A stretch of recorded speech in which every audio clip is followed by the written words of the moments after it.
a ton of spoilers, and you will get all of the spoilers with this one. This is book 1 in the Crown of Death series. It is King Cyrus. Let me give you backstory on King Cyrus real quick.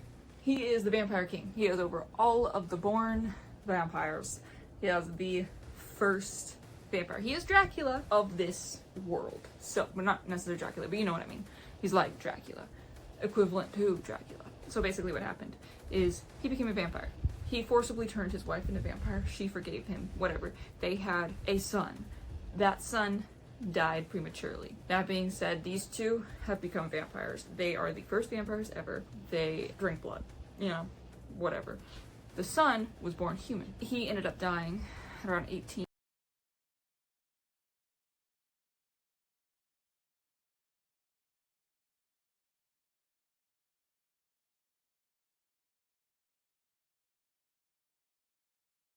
And they are not recognized as family. The two that stood with them, Malachi and Dorian, I think it was Malachi and Dorian, they were rewarded greatly, and their kids are called royals. The others that are not born from these royals are born. All of these have to die first and resurrect as a vampire to become a vampire. They can bite people, drain them of most of their blood, and turn them into bitten. That is when the vampire toxins take over their body and they do not have enough blood to, like, I guess, burn it out. That is a no-no, frowned upon, and illegal in the vampire community. Because King Cyrus found immortality, put him on himself, and forced his wife into immortality, he was cursed. They were both cursed. King Cyrus cannot die. Took a stake to the heart in the first series of House of Royals and lived. He cannot die.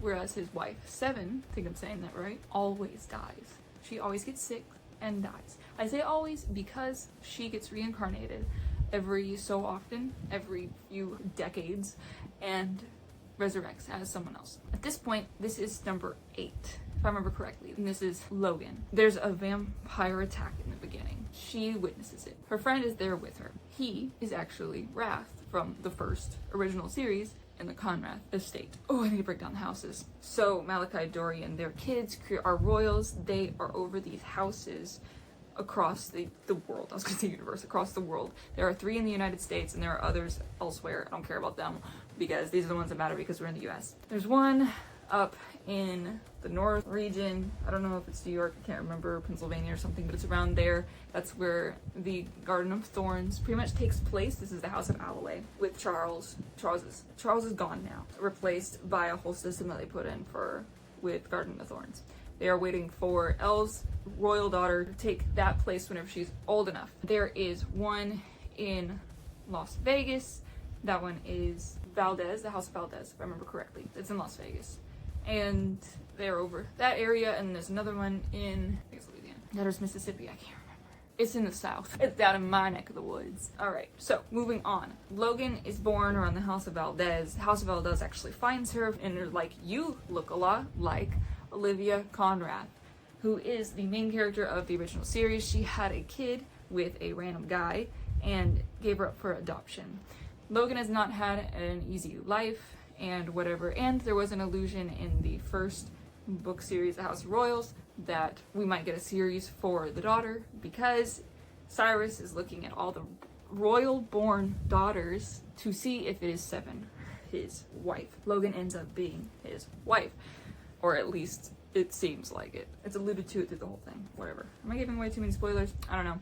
Anyway, we watch as she gets to know the world of vampires. It was really nice to get all of this information again because I haven't read House of Royals in a long time and I just finished Garden of Snakes. I was like, okay, I remember most of it and I'm glad we went back over it. Cyrus and Seven's story is known over the entire vampire community, basically. Most of it anyway, the main points. And so they're all like, we know what this is. King Cyrus comes. At first, he's like, all right, let me kill you. And she's like, wait, give me like a month so you can get to know me and whatever. And so they get to know each other. And we do see a little flecks of romance and stuff like that. She gets to see Cyrus as everyone else sees him. A monster and insanely rigid and all that. He would make the houses go through games. I'm not talking about, let's play checkers. I'm talking about Hunger Games kind of games. Bloody. These books are super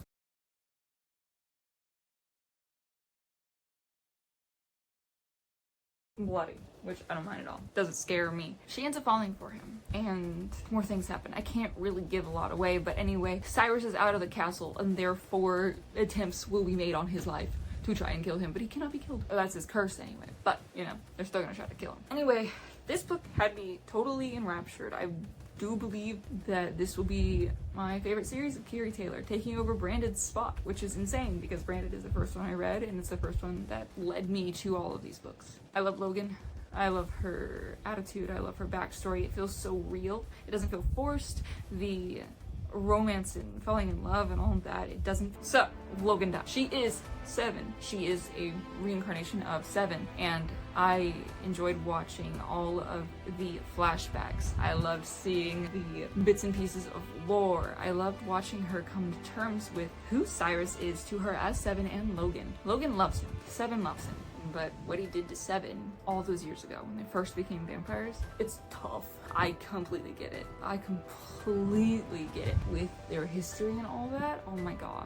It would be really hard to cope and really hard to move on from that. Especially with all the trauma they have experienced. And yeah, it's so difficult that she actually doesn't go back to Cyrus to Roter Himmel. I think that's what it's been. That's how you said it. Which is their castle back in Austria. She ends up staying there and tying up a few loose ends and trying to figure out who it is that tried to make an attempt on Cyrus's life, because that's how she died. She took a stake to the heart for him, even though she was human. So she died and then resurrected as a vampire. I love the tension between her and Olivia, and because that's her mom. And I can't imagine how hard it would be to live in a world where you were given up by your parents and then you didn't have them in your life and your life was miserable, and you finally come back to them and you're like, what?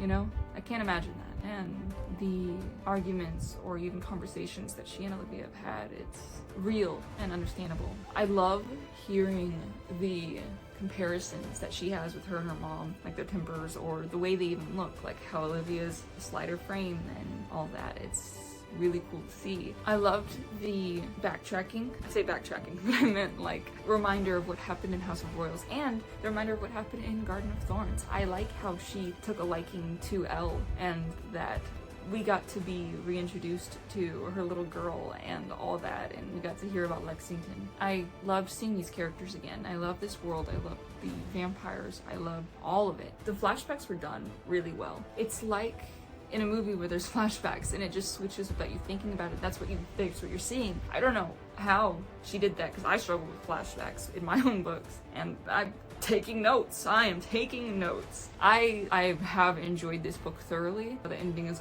great and I can't wait for the next one. I hope you check it out if it does sound like something you're interested in, or behead them. He has been both now. He is dead and word is spreading fast around the houses. They don't know who it is that attacked him, but they found they found the guy who attacked him, but they were trying to figure out who they're working for, you know? And when interrogating him, they were trying, and then he killed himself, because, you know, that's what they do. This whole time they're trying to get to the bottom of things. All the while, Logan/7 is trying to bring him back. Logan worked in a mortuary. Yeah, she worked with dead bodies. She would make them look pretty for funerals. Is that the mortuary? I don't know right now. So she put his head back on and kind of put wax around it and tried to make it as best as he can. And then she copied some of the things that he would do to try to bring him back to life.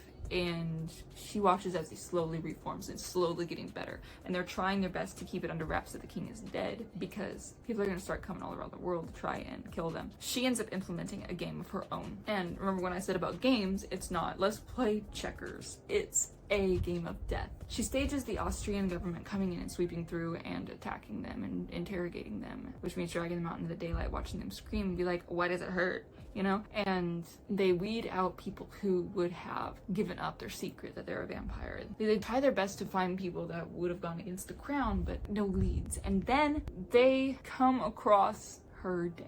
They bring Olivia to point him out, and he's like, screw you, and then he gets away. So yeah, there's a lot that happened. I loved reading the lore. I can't remember if it was this one or the last one. I loved seeing everything in the past. I think it was the last one. From the beginning to the end, seeing Cyrus take these dead animals and learn from them, learn about them, learn their chemistry, learn their stuff, try and help their people in need. It was really cool to see, and I loved watching it play out. I loved every moment of it. Every moment of these books have been entertaining and awesome, and I really love this series and this vampire series. I have nothing bad to say about any of these so far. They are unique and interesting, and they keep me enthralled. We are right up in the action for all of these. We don't have really any time where it's like, oh yeah, this happens, in the back. Most of the stuff that happens is right in front of our eyes, is with Logan, and I very much appreciate that. The stuff that we don't get to see is more mundane, so it's not really anything that's hard pressed to watch or see, but it stays interesting. And Malachi and Dorian are there to help out as well, which is really cool. I love these books so far. They are really good. And if you get the chance to read them, please do. It is worth it. This is shaping up to be my favorite series by Keary Taylor. And that's saying something because I loved Branded. Like, I had my complaints about House of Royals. I had my complaints about Garden of Thorns. This one I don't have any complaints about. And I love it. I love all of the biology stuff. I love all of the just intricacies to this story. And I love the romance. Honestly, I do. That kind of romance is something that comes around not as often as you'd think. And I love that feeling of that type of romance. I think my crown's a little crooked, but I can't fix it. So, Cyrus is alive again. Yeah! And we do get to watch him and Logan have their own little time. All this craziness is going on because they're supposed to be being interrogated, all that. But I think that'll happen to the last book. Anyway, Logan's birth father, the man that helped Olivia have Logan, is the bad guy here. And he was planning on overthrowing the royals because he wanted all vampires to come to light. And he didn't want this segregation between royal born and bitten anymore, or royal and born anymore. He has been living over 600 years, if I remember correctly, that is the right thing. He has lived in the court with Cyrus, meaning he is one of the trusted people that live in this little kingdom area that they have in Austria. But he's traveled a lot. He's gone under the radar for a long time. He's not memorable. Cyrus doesn't even remember what happened to him, all that jazz. So what happens? He basically had like over 300 kids over the past 600 years. That's a lot. There's a lot of children, and they are all rising up against these 400 people in the court, and quite a few of them defect. And quite a few of them get thrown across the country because they would have outed vampires. So they're a little outnumbered. Not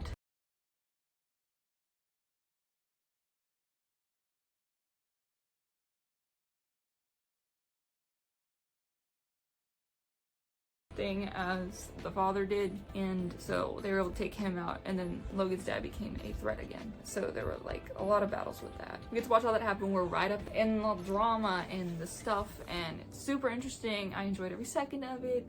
The romance was amazing. So long story short, I really enjoyed this series. This has become my favorite Keary Taylor series.